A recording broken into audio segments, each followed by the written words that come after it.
Cat. Yeah, no, well, I raked all that up because the cat was. They're pretty silly because his head's under. He probably thinks that because he can't see us, no one can see him. Yep.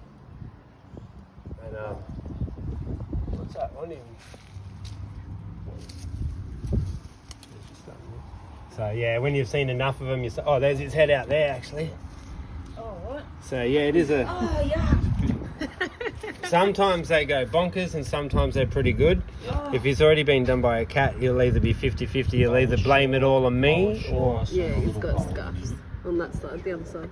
Just up there somewhere. Oh, that's right. Yeah, it's probably where that stuff is sticking to him, yeah. So we'll take him home first and give him some antiseptic. Yeah. But he looks pretty good. He looks alright. So he's been pretty nice now. Yeah, look, Some of these snakes do like bite real readily. Yep.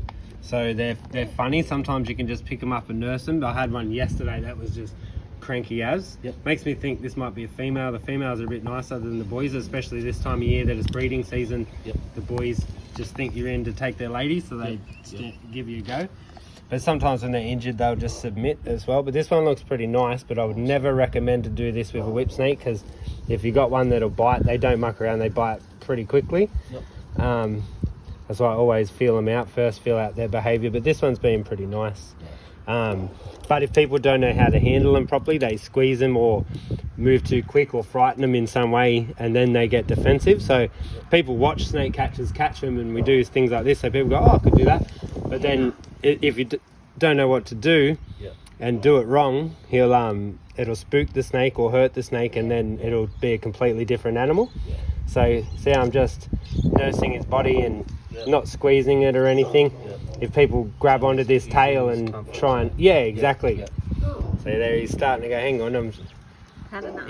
had enough of this tomfoolery, so you can only push it for long enough I as just well. didn't want to, like, I could have chopped his fucking head off, mate, but I just went, no, that's not a nasty. So he wasn't being aggressive. And also, like, if people kill snakes, we're also robbing birds and everything else in the environment, like, that needs the snakes around. So the snakes are taking care of all the pests around the house.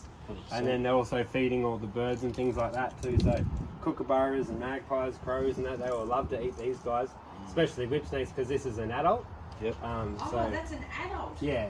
So I that. thought they were bigger whip snakes. Oh, they can get a little bit bigger than this, but this is well and truly still an adult. So they're not a big snake, but because it's sitting still, it's a really good time to actually have a look, so you can identify him in the future. So he's got the olive green on the head, and then the tail has that olive green as well. Okay. And then through this portion of the body has got the copper, with that grey streak down there. Yep. And then the 2 lines of copper. Gotcha. So the one I had yesterday would not sit still at all. I was trying to show the people. But then see the marks on its face. That's the best way to tell that it's a whip snake because it's got like black like around the eye and this sort of teardroppy part coming underneath, and then the 2 little yellow brackets around the eye like that. Yep.